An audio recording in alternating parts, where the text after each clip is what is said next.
So we were discussing about the electrocardiography and electrocardiogram. ठीक है, मोटी मोटी चीजें देख चुके हैं हम. ईसीजी के वेव्स कौन कौन सी होती हैं ये देख लिया है. उन वेव्स के कारण क्या है वो देख लिया है. वो वेव्स पॉजिटिव आएंगी या नेगेटिव आएंगी ये अभी थोड़ा सा देखना बाकी है कि वो ऐसा क्यों हो रहा है. थोड़ा सा हम देख चुके हैं ऑलरेडी. लीड एक्सिस की बात करेंगे थोड़ा सा हम. हमारे पास 3 फ्रंटल प्लेन लीड्स हैं जिनको हम स्टैंडर्ड बाइपोलर लिम्ब लीड कहते हैं. ठीक है, लीड 1, लीड 2 एंड लीड 3. वो फ्रंटल प्लेन में देखने की कोशिश करती हैं जो इलेक्ट्रिकल एक्टिविटी हार्ट में हो रही है उसको. ठीक है, 3 और लीड्स हैं जो यूनिपोलर लीड्स हैं, AVR, AVL एंड AVF. ये यूनिपोलर लीड्स है. ये भी प्लेन तो फ्रंटली है मगर they are given different name. उनको हम कैविटी लीड्स भी कहते हैं या नोन एज कैविटी लीड्स, क्योंकि वो राइट आर्म वाली इधर से राइट कैविटी की तरफ झांकती है, ये लेफ्ट की तरफ झांकती है और ये नीचे से झांकती है. They are known as cavity leads. और जो बाकी 6 लीड है chest leads, they are known as horizontal plane leads. वो साइड से नीचे से देखने की कोशिश करती है. तो हम ईसीजी में जो वेक्टर जनरेट होते हैं कार्डियक एक्टिविटी के दौरान, उन वेक्टर्स को हम तीनों डायरेक्शंस में और तीनों डायमेंशंस में देखने की कोशिश करते हैं और वेव रिकॉर्ड करते हैं, एनालाइज करते हैं. लीड एक्सिस हम देख चुके हैं कि अगर हम इस डायग्राम को देखें, then this is as you can see this is lead 1, lead 2 and lead 3. ठीक है, और ये आइंथमन्स ट्राइंगल बन गया. ये जो ट्राइंगल बना इसको कहते हैं आइंथमन्स ट्राइंगल. और इस ट्राइंगल को अगर हम मॉडिफाई करें, जो कि हम कर चुके हैं, कि इस लीड को थोड़ा नीचे खींचे लाइन को, इसको इधर ले जाए, इसको इधर ले जाए, तो ये सेंटर में क्रॉस करेंगी. ये लाइनें सेंटर में क्रॉस करेंगी और उस क्रॉस जो डायग्राम बना उसके चारों तरफ गोला खींच दे तो इन लीड्स को हम एंगल दे सकते हैं. That will be known as the electrical axis of the leads. Leads की इलेक्ट्रिकल एक्सिस कहलाएगी वो. तो इसमें डालने के बाद में हमने देखा कि लीड 1, दिस इज लीड 1. ये जो मैंने लिखा हुआ है लीड के बारे में वो पॉजिटिव साइड में ही लिखा हुआ है, ध्यान दीजिएगा. Lead 1 is right arm left arm lead. ये राइट आर्म लीड है, ये लेफ्ट आर्म लीड है. लेफ्ट आर्म पॉजिटिव है, लेफ्ट आर्म इज पॉजिटिव, इसलिए पॉजिटिव साइड में मैंने लिखा है इसको. And this lead 1 has been given the angle of 0 degree. और यहाँ से हम क्लॉकवाइज रोटेट करते चलेंगे तो लीड्स का एंगल बदलता चला जाएगा. So with the same original diagram, इसको डायग्राम को ध्यान में रखते हुए हम लीड 2 को हम यहाँ ले आए हैं and this is plus 60 degree. Lead 2 की इलेक्ट्रिकल एक्सिस 60 डिग्री प्लस है. ठीक है, lead 3, left arm left leg, ये आपकी लीड 3 है और इसका एक्सिस है plus 120 degree. So these are the frontal plane lead axis. 0 degree, plus 60 degree and plus 120 degree. ये ट्राई एक्सियल रेफरेंस सिस्टम हो गया. 3 एक्सिस आ गई इसके अंदर. इसमें अगर हम यूनिपोलर लिम्ब लीड्स भी डाल दें तो 3 लीड और ऐड हो जाएंगी और हम उसको कहेंगे हेक्स एक्सियल रेफरेंस सिस्टम. 6 आ गई लीड्स उसके अंदर और उसमें हम इसी डायग्राम में इनकॉर्पोरेट करके उनको हमने एंगल डिफाइन कर दिया है. That will be electrical axis of those leads. So we have got AVR lead minus 150 degree, AVL lead minus 30 degree and AVF lead is plus 90 degree. अभी इन सबकी जरूरत क्यों पड़ रही है?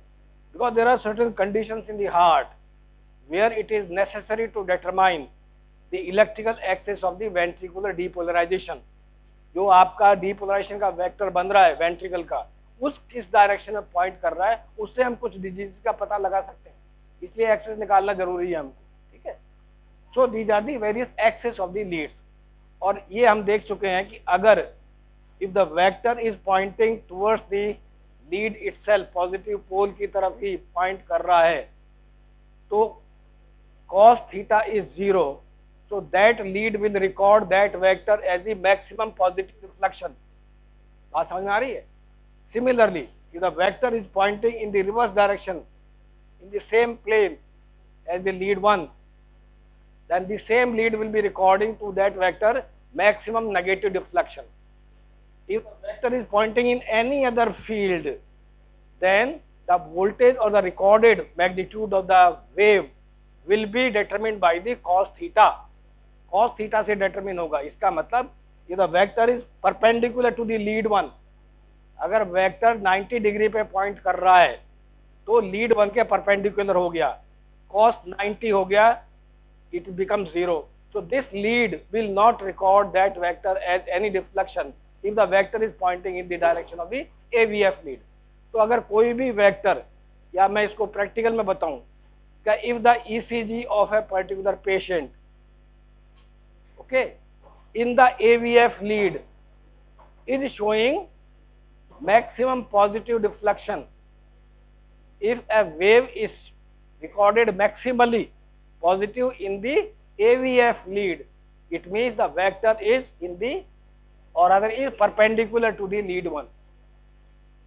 Lead one पे 0 चला जाएगा, no recording will be there, but the same vector will be recorded as maximum positive deflection in AVF lead. ये उसी के डायरेक्शन में आ गया. That is the fundamental of recording the height of the different waves. और उसी को हम आगे देखते हुए, यहाँ चूंकि सब एक दूसरे का परपेंडिकुलर, लीड वन पे परपेंडिकुलर है एवीएफ का, लीड सेकंड पे परपेंडिकुलर है एवीआर का, और लीड थर्ड पे परपेंडिकुलर है किसका, दिस इज लीड थर्ड नहीं, लीड थर्ड पे परपेंडिकुलर है एवीआर का, लीड वन पे परपेंडिकुलर है एवीएफ का, और एवीएल पे लीड आ रहा है परपेंडिकुलर दूसरे लीड का. So each is perpendicular to each other. अब आते हैं ये वेक्टर्स आ रहे हैं हॉरिजॉन्टल प्लेन में जो रिकॉर्ड हो रहे हैं, आपके जो चेस्ट लीड्स रिकॉर्ड कर रही है उनका डायरेक्शन है, मगर इनको हमने एंगल नहीं दिया है. चेस्ट लीड्स में वेक्टर का एंगल नहीं दिया हमने, और निकालते भी नहीं है, की जरूरत भी नहीं है. ये आपके vector, this is of the atrial depolarization. We have seen small vector directed downward and leftward, ventricle vector, large vector directed again downward and leftward. ये तीनों वेक्टर आ गए वेंट्रिकल के. ये लास्ट वेक्टर है और base of the heart, upper part of the ventricular septum and area around the pulmonary conus. ये आपका last vector है. और ये हॉरिजॉन्टल प्लेन में सेम वेक्टर है. वेंट्रिकुलर डिपोलराइजेशन का जो वेक्टर है हॉरिजॉन्टल प्लेन में, that is pointing posteriorly. So mean ventricular depolarization vector can be said to be a large vector directed downward, leftward and posteriorly in 3 planes. That is about the ventricular vector. ये हो गया अभी. अब सवाल ये उठता है कि हमने ये 12 लीड क्यों रिकॉर्ड करी. तो अगर हमारा वेक्टर एनालिसिस हमको समझ में आ गया कि किस लीड पे कौन सा रिकॉर्ड होगा, कितनी हाइट का, वो अगर समझ में आ गया तो हम ये बता सकते हैं कि same cardiac vectors of atrial depolarization and ventricular depolarization are getting recorded at different type of the waves in different leads. Cardiac vector वही है, वेक्टर तो एट्रिया का भी एक ही बन रहा है और वेंट्रिकल का भी एक ही बन रहा है कुल मिला के. और अगर रियल टाइम में देखें तो मल्टीपल वेक्टर्स हो जाएंगे जिनको हम वेक्ट्रोकार्डियोग्राम से रिकॉर्ड कर सकते हैं. ठीक है, but you can see the same vectors are getting recorded in different shape and sizes in different leads. It means different leads and their placement determines that what will be the observation of those leads in comparison to the or in relation to those vectors of the heart. Heart के जो vector generate हो रहे हैं वो lead placement के हिसाब से उनका रिकॉर्डिंग चेंज होता चला जा रहा है हर लीड का. ठीक है, तो ये आपको 12 लीड की रिकॉर्डिंग यहाँ मिल गई है. सबका देख लीजिए, सबका शेप अलग है, क्यूआरएस कॉम्प्लेक्स अलग है, टी वेव की हाइट अलग होगी, पी वेव की हाइट अलग होगी. ये सारे वेव्स का डिस्क्रिप्शन अलग आएगा इसके अंदर. इसका हम आगे देखेंगे क्या करेंगे, इसका 12 लीड्स का करना क्या है हमें. So if we have recorded an electrocardiogram, जो आपको दे दिया गया है, एग्जाम में भी देते हैं, उसका क्या करें हम, what do we do with that recording. Okay, that is the main purpose. हमने 12 लीड की रिकॉर्डिंग करी, उसका क्या पर्पज है और उससे हम क्या ज्ञान प्राप्त कर सकते हैं, ये हमें देखना है. तो certain parameters needs to be calculated from the ECG strip which the patient brings. What are these parameters? First, standardization आजकल जरूरत नहीं है करने की, वो मशीन में अपने किया हुआ आता है. स्टैंडर्डाइजेशन की हम पहले बात कर चुके हैं. You can see 2 type of the standardization can be seen in this strip. पहला आ रहा है नीचे लिखा हुआ speed of the paper movement, 25 millimeter per second. That is standard recording. Okay. Normally ECG are recorded at this speed of the paper movement only. If the heart rate is very much, severe tachycardia is there, then we need to record the same ECG in the faster speed. तो 50 millimetre पर second की record करेंगे हम. Normally 25 ही करते हैं. तो ये पहला पॉइंट आ गया स्टैंडर्डाइजेशन का. According to this then what is use of this? We allot time in the horizontal plane. Horizontal scale पे ये टाइम को डिनोट करता है. So the paper is moving with the speed of 25 millimeter per second, then each small square of the paper is equal to 0.04 seconds. बात समझ आ रही है? It is equal to 0.04 seconds. तो ये टाइम कैलकुलेशन में हमारे काम आएगा. जो हमने देखा था वेव्स का जो ड्यूरेशन होता है वो हम इससे कैलकुलेट करते हैं. The second standardization is also seen in the paper. ये जो लास्ट में आ रही है ये स्क्वायर वेव्स, ये जो वेव्स आ रही हैं स्क्वायर वेव्स या रेक्टेंगुलर वेव्स कहेंगे इनको. Rectangular waves they are. ये कुछ ईसीजी रिकॉर्डिंग्स में लास्ट में आती है, कुछ में ये पहले आती है, मगर आती जरूर है, आती जरूर है. And each deflection of the galvanometer needle here denotes 1 millivolt. 10 millimetre का डिफ्लेक्शन है 1 मिलीवोल्ट के बराबर होता है. ये दूसरा स्टैंडर्डाइजेशन हो गया इसका. तो इस पेपर में दो तरह के स्टैंडर्डाइजेशन हम यूज कर रहे हैं for the speed, horizontal and vertical. Horizontal time को डिनोट करता है और वर्टिकल वोल्टेज को डिनोट करता है. So standardisation is over. Then what we need to calculate the heart rate. The most of the calculations which will be just discussing are to be made only from limb lead second. कहां से करेंगे? Limb lead second की recording से ही करेंगे. सवाल ऐसा क्यों करेंगे? Why we will do that? Because the electrical axis of the lead second is right arm left leg, okay, plus 60 degree, and in most of the patients under normal circumstances that is also the direction of the mean electrical depolarization of the ventricle. Ventricle का जो major vector है उसका direction भी ज्यादातर यही होता है, इसी डायरेक्शन में होता है. इसलिए जो ज्यादातर कैलकुलेशन है वो लीड सेकंड से कैलकुलेट करते हैं, standard bipolar lead second. So how do we calculate heart rate? This is the lead second recording. Long lead second है ये, जो ज्यादा बहुत से रिकॉर्डिंग में ईसीजी की जो मरीज लाएगा उसमें ये नहीं होता, अलग से करना पड़ता है. मगर आजकल करता कोई नहीं, क्योंकि ये जो रिकॉर्डिंग आती है इसमें वो नहीं है. इसमें कैलकुलेशन होके आती हैं ज्यादातर मरीजों की. आपको कुछ नहीं करना पड़ता, सिर्फ देखना पड़ता है. So for calculation of the heart rate what we need R waves. This is one R wave, this is another R wave, this is third R wave. तो दो R wave के बीच में एक कार्डियक साइकिल पूरी हो जाती है. There is the completion of one cardiac cycle between two R waves. So what we determine? We determine the R interval. दो R waves के बीच में कितना गैप है वो एक कार्डियक साइकिल को डिनोट करता है. This is one R wave, this is another R wave. कितने सेगमेंट आए? 5, 10, 15, 20 और 21 और 22. 22 millimetre is the distance between the और डिस्टेंस ऑफ आर इंटरवल. तो 22 मिलीमीटर में एक आर, क्या गिर गया?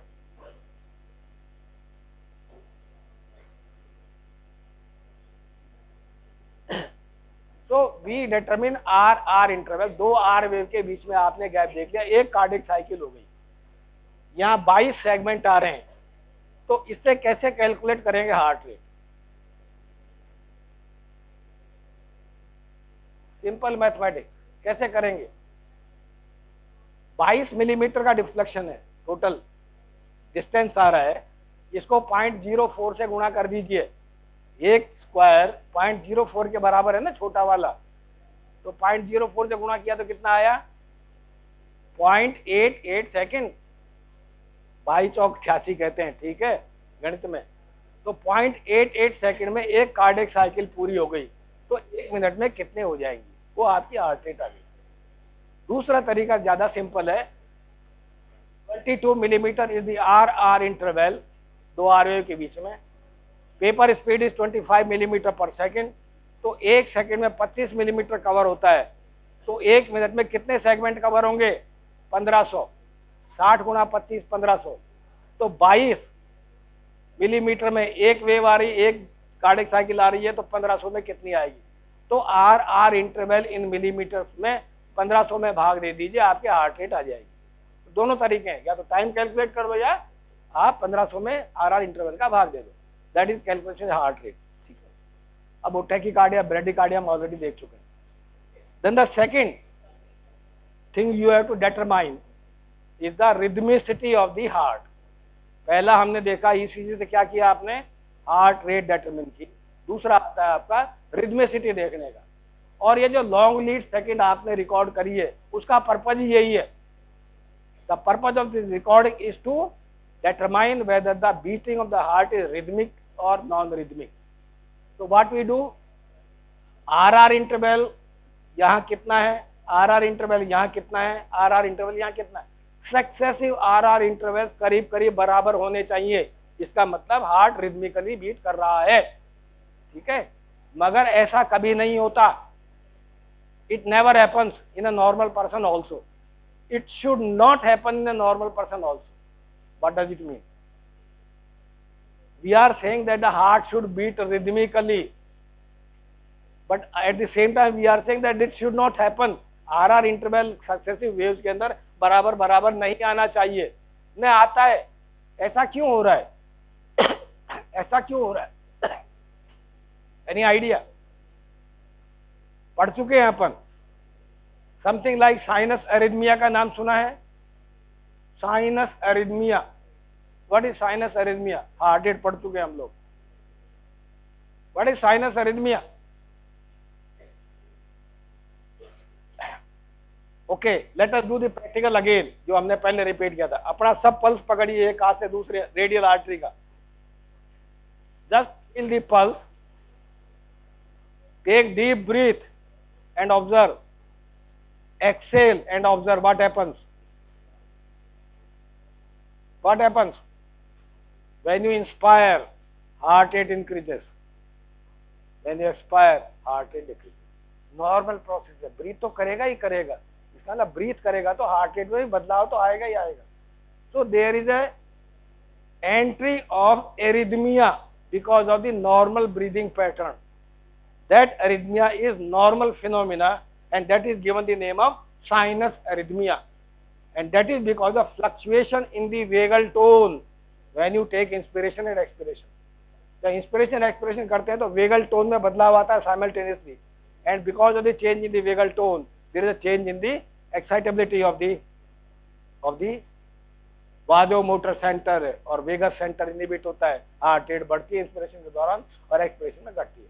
तो that sinus arrhythmia has to be there, मगर उसकी लिमिट है। यहाँ 22 आ रही है, यहाँ 23 आ सकती है, 21 आ सकती है, ऐसा नहीं यहाँ 22 आई और नीचे 18 आ गई। इतना अगर फर्क आ रहा है तो इसका मतलब कहीं गड़बड़ है, वो एरिथमिया है, वो नॉर्मल रिदम डिस्टर्बेंस नहीं। So including the sinus arrhythmia, otherwise the RR interval should be within normal limits in the successive beats of the heart. That is the determination of the rhythmicity by the limb lead second only. इसीलिए हम long lead second लेते हैं, क्योंकि इसके लिए कम से कम multiple आपको recording चाहिए, क्योंकि ऊपर वालों में सिर्फ 2-2, 3-3 रिकॉर्डिंग आ रही है हर लीड के अंदर, उससे आप रिदम नहीं देख सकते।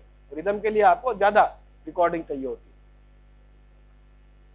Then the third thing which you determine is the mean electrical axis, जिसकी हम बात कर रहे थे। आपको मीन इलेक्ट्रिकल एक्सिस हार्ट की देखनी पड़ेगी। सवाल है कि नॉर्मल कितनी होती है। In the computerised ECG tracings which we take of the patient, ये इलेक्ट्रिकल एक्सिस रिकॉर्ड की हुई डिटरमिन करके आती है, उसके अंदर लिखी हुई आती है, आपको करने की जरूरत नहीं पड़ती, मगर कईयों में लिखी हुई नहीं आती। ठीक है, तो आपको मीन इलेक्ट्रिकल एक्सिस निकालना पड़ेगा।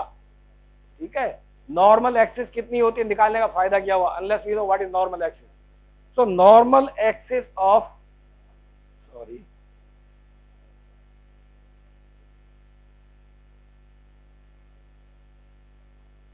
normal axis of ventricular depolarization, which is denoted by this vector. This is mean vector of ventricular depolarization. ये कहाँ पॉइंट कर रहा है? ये लीड सेकेंड की तरफ भी पॉइंट कर रहा है mainly. So normally mean electrical axis of ventricular depolarization is plus 59 degrees. ध्यान दीजिएगा, प्लस 59 डिग्रीज. इसका मतलब नॉर्मल वेंट्रिकल का वेक्टर लीड सेकेंड के डायरेक्शन में उसी प्लेन में डायरेक्ट होता है वो.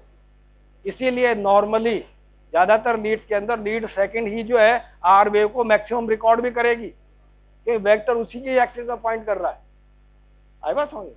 सो normal axis of the ventricle depolarization is plus 59 degrees. मगर ऐसा तो होता नहीं है. कोई भी बायोलॉजिकल पैरामीटर फिक्स नहीं होता. It has got a range always. तो नॉर्मल की रेंज क्या है? तो normal vector of the heart can point from -30 to +110 degrees. Vary कर सकता है ये. It can vary. ये वेरी का मैं डायग्राम दिखाता हूं, मेरे पास होना चाहिए.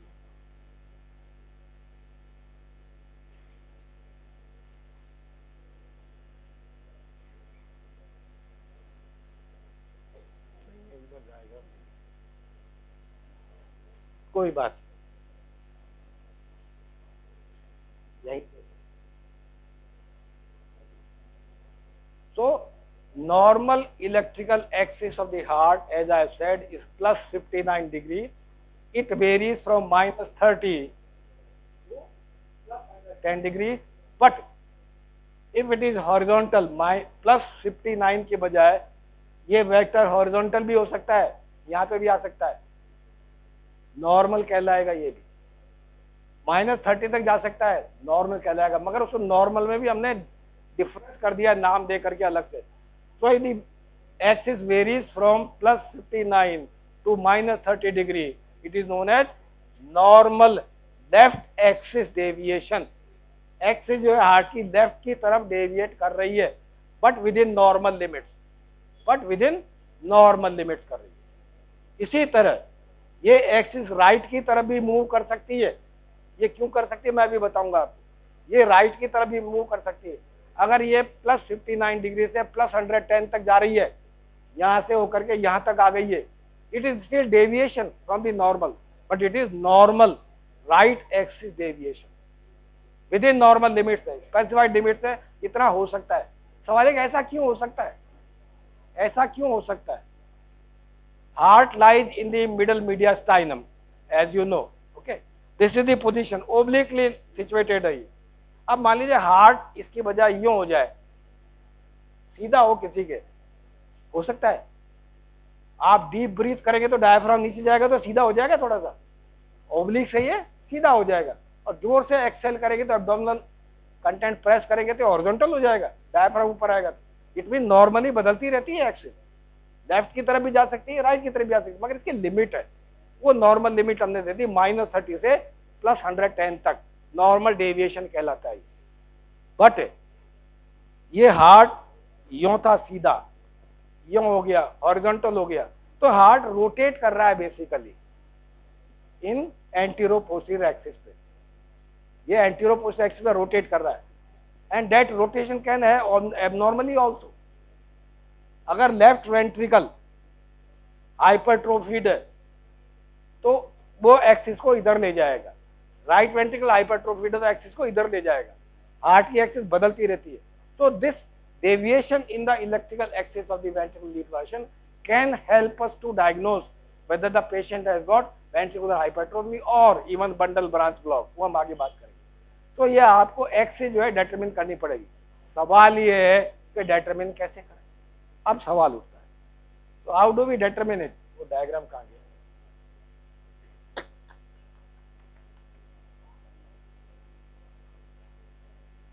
कहाँ गया वो डायग्राम? चलिए इसी को रख लेते हैं. So for calculation of the mean, you have to calculate it. Practical class में भी आपको करना पड़ेगा. To calculate the mean electrical axis of ventricular depolarization, you need use of the Ein-Thomas law. Ein-Thomas law states that voltage of the QRS complex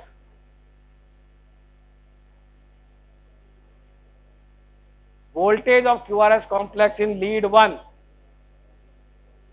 voltage of QRS complex in lead 1 and voltage of QRS complex in lead 3rd, इन दोनों को जोड़ दें, that should be equal to the voltage of QRS complex in lead 2nd. ये आपका Einstein law कहता है, ये apply करता है सिर्फ QRS कॉम्प्लेक्स के ऊपर ही, P वेव के ऊपर P वेव अप्लाई नहीं करता, ध्यान दीजिएगा, ओनली QRS कॉम्प्लेक्स से अप्लाई करेगा. So voltage of QRS complex in lead 1 plus voltage of QRS complex in lead 3rd will be equal to और should be equal to voltage of QRS in lead 2nd. तो इस फार्मूले को काम में लेते हुए हम इलेक्ट्रिकल एक्सिस निकालेंगे. तो कैसे निकालेंगे? यहाँ वोल्टेज देखेंगे QRS कॉम्प्लेक्स का लीड 1 में कितना आ रहा है, से it is around 5 millimetre, 5 millimetre का डिफ्लेक्शन है, या 0.5 मिलीवोल्ट कह सकते हैं, ठीक है. और इधर लीड 3rd में ये डिफ्लेक्शन आ रहा है करीब 5 और 3 8 और 1 9 मिलीमीटर का डिफ्लेक्शन है, मतलब 0.9 मिलीवोल्ट का डिफ्लेक्शन है. But there is a slight negative deflection in lead 3rd also. Lead 3rd में थोड़ा सा नेगेटिव डिफ्लेक्शन भी है, ये नीचे जा रहा है, क्यू वेव आ रही है इसके अंदर. तो नेट डिफ्लेक्शन क्या हुआ लीड 3rd के अंदर? जब हमने पहले वोल्टेज कैलकुलेट किए थे, जो बताए थे कितना होता है, उसमें नीचे से लेकर के ऊपर तक गिनती की थी हमने टोटल वोल्टेज की. अब यहाँ विल डिफर इट, अब हमको प्लस और माइनस करना पड़ेगा नेट वोल्टेज के लिए. तो net deflection in lead 3rd से मैं अंदाजे से बोल रहा हूँ 8 मिलीमीटर का आ रहा है, ओके. और यहाँ पे लीड 1 में 5 मिलीमीटर का आ रहा है. दो फिगर हमारे पास हो गए. अब इन फिगर का क्या करें हम?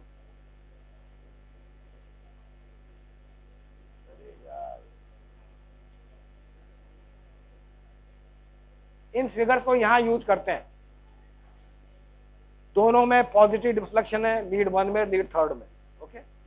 ये लीड 1 है आपकी, और लीड 1 में पॉजिटिव डिफ्लेक्शन है. इसका मतलब वो डिफ्लेक्शन यहाँ से यहाँ तक शो होगा इस एरिया में. ये लीड 1 का नेगेटिव पार्ट आ जाता है, ठीक है. तो लीड 1 में कितना डिफ्लेक्शन हुआ? 5 मिलीमीटर का. तो आपके पास जो कागज होगा, डायग्राम होगा, उसमें इस पॉइंट से 5 मिलीमीटर का निशान इस लीड 1 पे लगा दीजिए पॉजिटिव साइड में. 5 मिलीमीटर बहुत छोटा होता है, मुश्किल पड़ेगी, इसलिए इसको आप स्केल बड़ा कर लीजिए, 5 सेंटीमीटर कर लीजिए. 1 मिलीमीटर इक्वल टू 1 सेंटीमीटर. तो 5 सेंटीमीटर पे आपने यहाँ निशान लगा दिया इसका लीड 1 पे. और लीड 3rd पे आ जाइए. लीड 3rd में नेट डिफ्लेक्शन कितना है? 8 मिलीमीटर का है. This is lead 3rd, okay. और लीड 3rd पे ये परपेंडिकुलर है, ये इसका पॉजिटिव फील्ड है, ये इसका नेगेटिव फील्ड है. तो ये पॉजिटिव की लाइन है लीड 3rd की. यहाँ पे 8 मिलीमीटर पे, 8 सेंटीमीटर पे आपने क्रॉस लगा दिया. तो 2 पॉइंट हो गए हमारे पास में, लीड 1 पे और लीड 3rd में. जो लीड 1 पे पॉइंट था उस पे perpendicular drop perpendicular on that point on the lead 1, drop another perpendicular on lead 3rd on that point. तो एक परपेंडिकुलर तो आपका यूं आ रहा है, दूसरा परपेंडिकुलर आपका यूं आ रहा है. ये कहीं न कहीं क्रॉस करेंगे यहाँ पे, they will cross somewhere here. जहां ये क्रॉस कर रहे हैं, ठीक है, उस पॉइंट को आगे एक्सट्रापोलेट करिएगा सर्किल के सरकमफ्रेंस पे. तो वो that will point the angle of that particular vector. ये मीन आ गया आपका 1st और 3rd का आइंस्टाइन के हिसाब से, और ये लीड 2nd के बराबर होना चाहिए. So that will give you the electrical axis of the ventricle, mean electrical axis. इस तरह से हम निकालेंगे. अब इसको वेरीफाई कैसे करेंगे ये वाकई सही है क्या, उसको देखने का तरीका ये है, इन दोनों को जोड़ के देख लीजिए. ये लीड 2nd में जो डिफ्लेक्शन आ रहा है वो करीब करीब बराबर आएगा. There is a maximum deflection in lead 2nd. It means the vector is pointing towards the electrical axis of the lead 2nd. That proves the Einstein's law, and that is the way of determining the mean electrical axis of the ventricular depolarization. Normal मैंने बताया plus 59 degrees है, varies from -30 to under 10 degrees. Abnormally it can go beyond -30 or beyond plus 120 or 110. That will be abnormal left axis deviation, abnormal right axis. तो that is determine. ये हमने देख ली है P wave, QRS complex और ये interval सारे देख लिए हैं, ठीक है. What is PR interval? What is PR interval? ये हम इसकी जो कार्डियोलॉजी की डिटेल्स है उसमें नहीं जाएंगे, हमको इतना याद रखना है कि पी वेव नॉर्मल कैसी होती है ये हमें पता होना चाहिए। नॉर्मल का उसकी शेप कैसी है, उसका ड्यूरेशन कितना है और उसका वोल्टेज कितना है। Anything which deviate from the normal is always abnormal in the ECG, ये ध्यान रखिएगा। तो अगर हमें ये पता है कि ये नॉर्मल है, इसके पैरामीटर लिमिट नहीं है, तो बाकी सारी एबनॉर्मलिटी आएगी, कारण उसका कुछ भी हो सकता है, ठीक है। तो P wave, QRS complex and T wave वो सारा हो जाएगा। अब आते हैं पी आर इंटरवल के ऊपर। P R interval as I said is the duration or time interval to travel or taken by the wave of depolarization from SA node to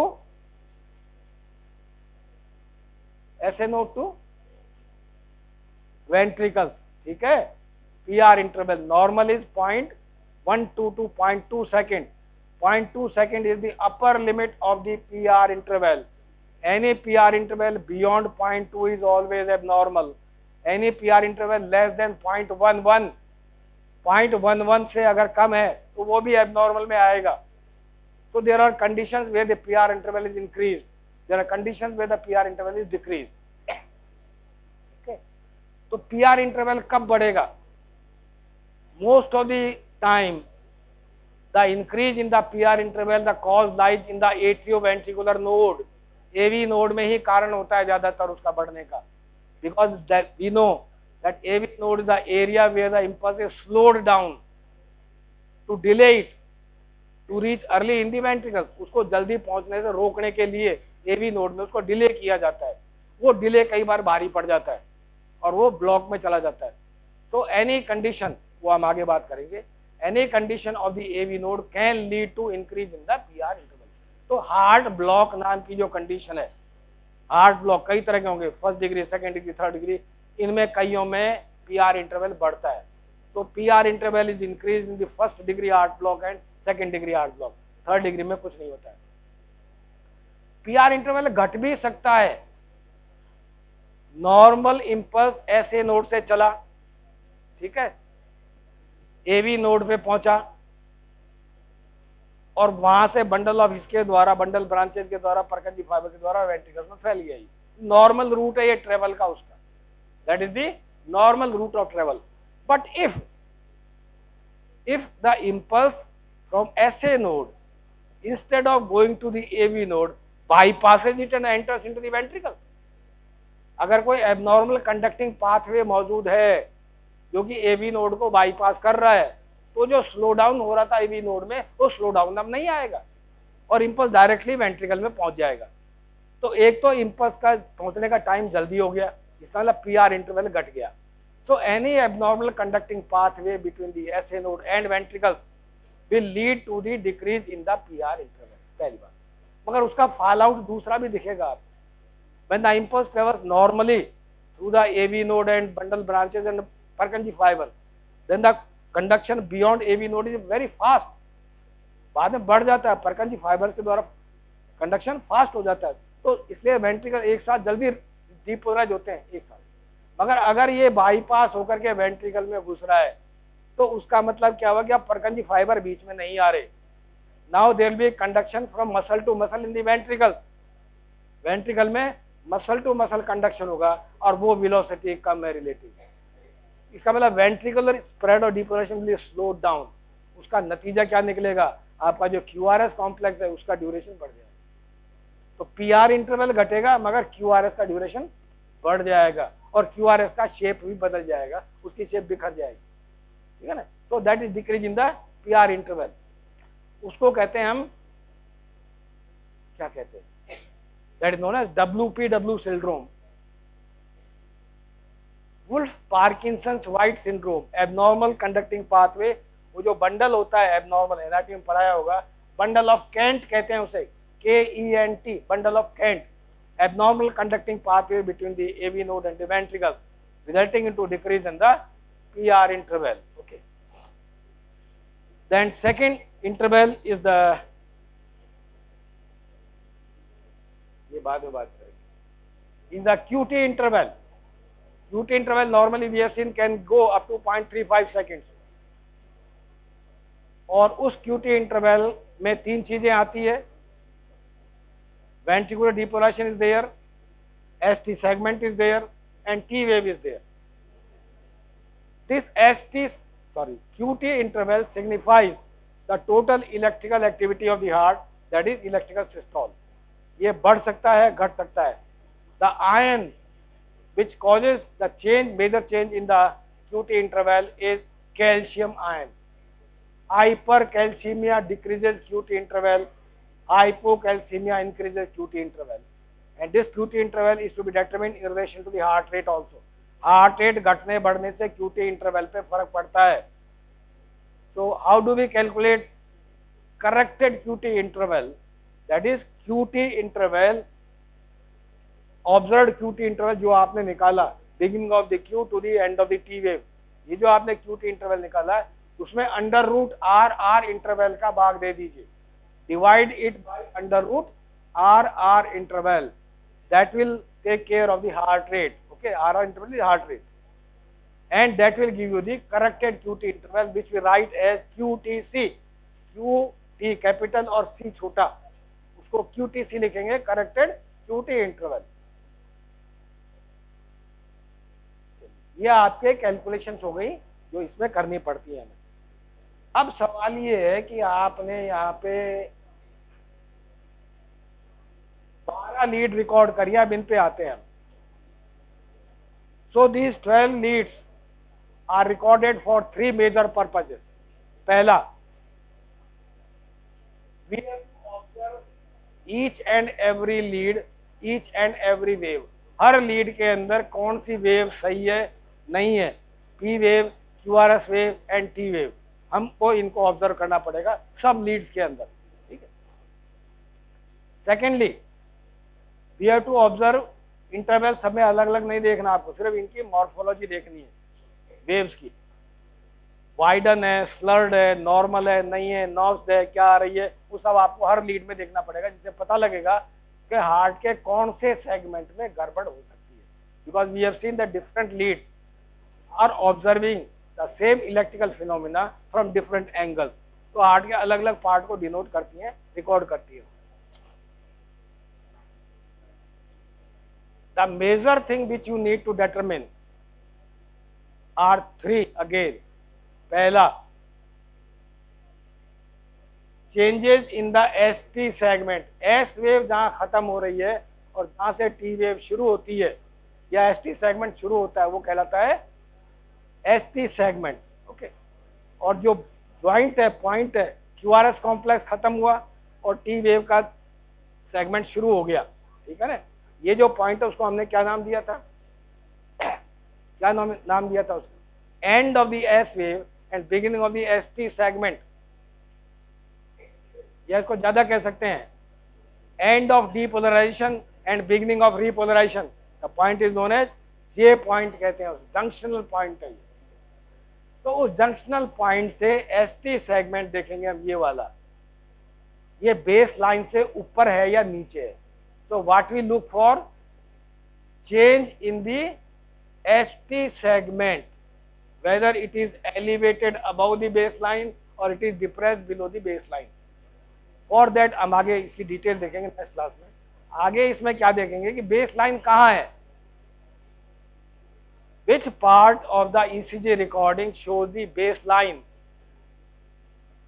baseline किसे कहेंगे जहाँ की कोई इलेक्ट्रिकल एक्टिविटी नहीं होती, ना होनी चाहिए.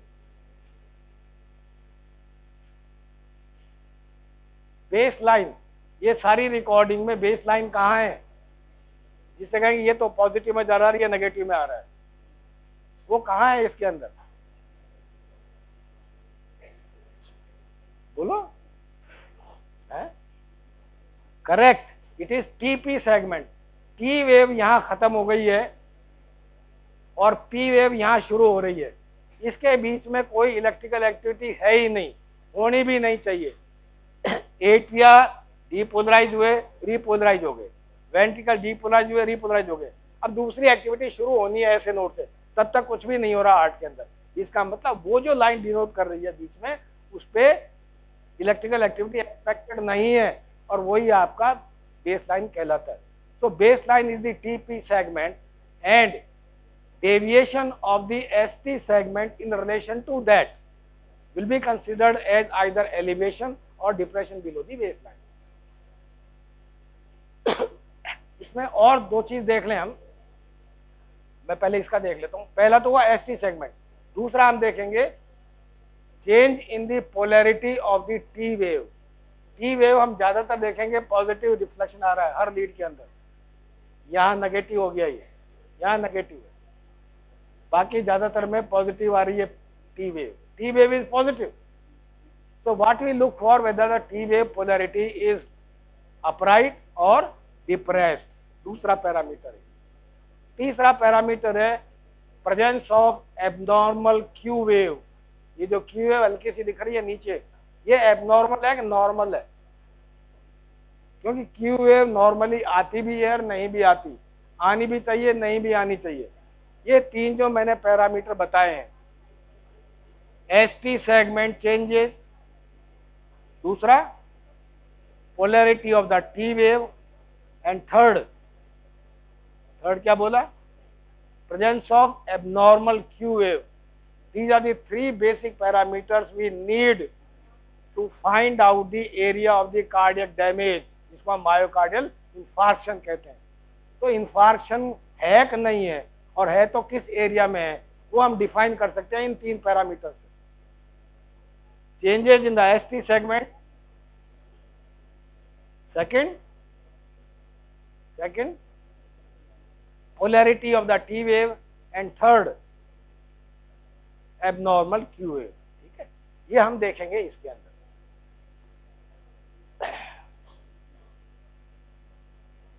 वो मिस हो गया, हाँ मैं कह रहा था, जस्ट टू ऑब्जर्व इट।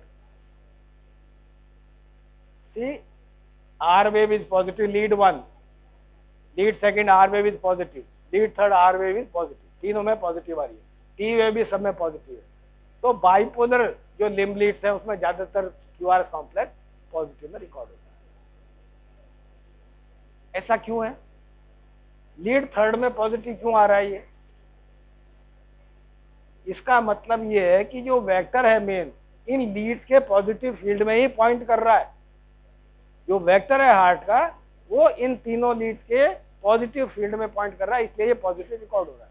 अब आ जाइए मेन जो क्वेश्चन या क्वेरी क्रिएट करता है। लुक एट दिस रिकॉर्डिंग, ये आपकी AVR की रिकॉर्डिंग है, यूनिपोलर लिम्ब लीड यहां से रिकॉर्ड हो रही है। और इसमें क्या देखेंगे आप? P वेव भी उल्टी है, QRS भी उल्टा है, और T वेव भी उल्टी है। All waves are recorded as negative deflection. ऐसा क्यों? और किसी वेव में, किसी लीड में नहीं मिलेगा ऐसा, सिर्फ AVR में। सारी की सारी लीड्स रिकॉर्ड, जो वेव्स है वो सारी नेगेटिव में रिकॉर्ड हो रही है। AVR, P wave, QRS complex is QS complex basically, and T wave is inverted. So why AVR is showing negative recording? Why?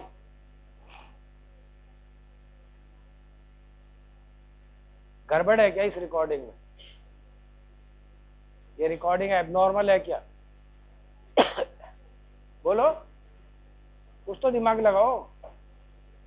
अरे हमने लीड्स को इलेक्ट्रिकल एक्सिस दी है, ठीक है, और हमने वेक्टर्स भी देख लिए, तो उन दोनों का रिलेशन भी ढूंढो ना इसमें। नहीं दिखता?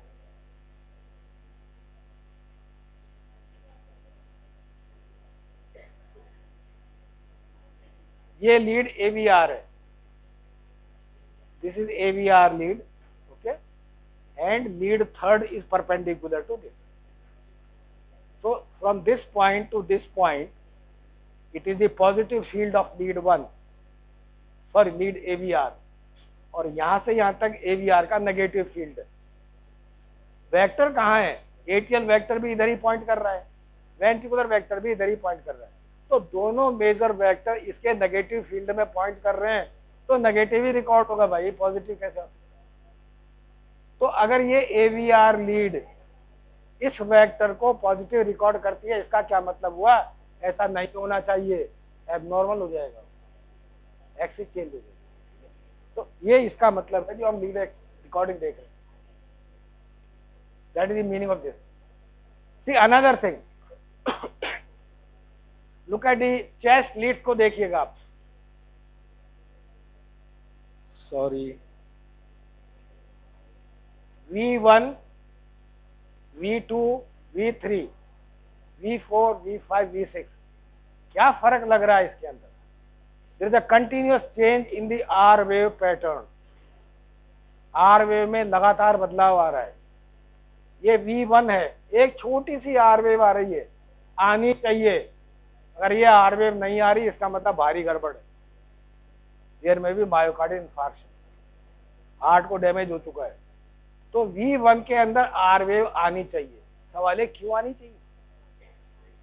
V1 इज प्लेस हेयर, यहाँ पे V1 लगाते हैं हम, ठीक है. और सबसे पहला वेक्टर जब वेंट्रिकल डीपोलराइज होता है तो कौन सा होता है? सेप्टल डीपोलराइजेशन का, middle portion of the interventricular septum. Small vector directed rightward and anteriorly. तो इस लीड की तरफ ही पॉइंट कर रहा है वेक्टर, पॉजिटिव की तरफ ही. तो ये पॉजिटिव रिकॉर्ड होना चाहिए. ये वेक्टर मिस हो रहा है, इसका मतलब मिडिल पोर्शन वेंट्रिकुलर सेप्टम में गड़बड़ है कहीं, तभी तो मिस हो गया, वो आना चाहिए. So that is the meaning of the R wave initially. Then as you can see, the R wave height is gradually increasing. V1, V2, V3 में बदलाव आ रहा है और S wave की हाइट V3 में घट गई है. इसका डेप्थ घट गया, यहाँ एकदम से घट गया और यहाँ करीब करीब डिसअपियर हो गई. So there is a gradual increase in the R wave amplitude as we move from V1 to V6, and there is a gradual decrease in the depth of the S wave. घटता चला जा रहा है. This phenomena is known as R wave progression. इसको हम कहते हैं are wave progression. अब ऐसा क्यों हो रहा है? ये लीड से आपकी है V1, V2, V3, V4, V5, V6. यहाँ लीड का मतलब है कि ये पॉजिटिव टर्मिनल से अटैच है गैल्वेनोमीटर के ऊपर, और अगर वेक्टर इसकी तरफ पॉइंट कर रहा है तो ये उसको पॉजिटिव करती चली जाएगी. ठीक है. यहाँ V1 था, राइट वेंट्रिकल थोड़ा सा इधर रह गया, इसमें यहाँ पे V1 लगाया तो वोल्टेज तो कम रिकॉर्ड होंगे. पहला वेक्टर आ गया और बाकी सारे वेक्टर पीछे की तरफ चले गए हॉरिजॉन्टल प्लेन के अंदर. तो ये V1 क्या करेगा? उसको पहले वाले को तो पॉजिटिव रिकॉर्ड करेगा, छोटा सा आर वेव आ गया, और बाकी सारा वेक्टर पीछे की तरफ चला गया, वो इसके नेगेटिव फील्ड में. तो वी हैव गॉट है डीप एस वेव. ये एस वेव आ रही, major vector is pointing in the posterior direction, horizontal plane में पोस्टीरियरली चला गया. अब जो हम आगे बढ़ते हैं इधर V1 से V2, V3, V4, तो vector is moving towards the leads. Vector भी मूव कर रहा है, लीड्स भी मूव कर रही है. So there is a gradual increase in the height of the waves. R wave बढ़ती चली जा रही है. ठीक है. और V2 और V3 में मैक्सिमम हाइट क्यों आई? क्योंकि हम डायरेक्टली हार्ट के ऊपर आ गए, तो मैक्सिमम डिफ्लेक्शन शो होगा. यहाँ पे रेजिस्टेंस बहुत कम है, डायरेक्टली तो बढ़ जाएंगे. और जो ही हम पीछे जाएंगे तो आर वेव की हाइट तो बढ़ गई, मगर एस वेव जो डिफ्लेक्शन राइट वेंट्रिकल की तरफ से हो रहा था वो धीरे धीरे कम होता चला गया और आपकी एस वेव की हाइट घट गई. तो this phenomena is known as R wave progression. ये कई बार पूछ लेते हैं शॉर्ट नोट में, इसलिए पता है. तो that is the meaning of this. अब एक सवाल और आता है, इसमें जो चेंज है, ये पैटर्न जो आ रहा है, this pattern is from the right side. ये पैटर्न राइट साइड से आ रहा है और ये पैटर्न आ रहा है लेफ्ट साइड से. This pattern is from the left side, this pattern is from the right side. इसका मतलब जो ट्रांजिशन हो रहा है वो V3 में हो रहा है. Transition from right to left is at the level of the V3. जो V4 में जाते ही आप देखिए एकदम से बदलाव आ गया, एकदम से चेंज हो गया ये पैटर्न. यहाँ पे आर वेव ऐसे डीप है, यहाँ सिर्फ आर वेव रह गई, ऐसे छोटी रह गई. तो this is transition between the V3 and V4. अब आप सोचिए कि ये ट्रांजिशन यहाँ की बजाय हो जाए या यहीं हो जाए, इसका क्या मतलब निकालें?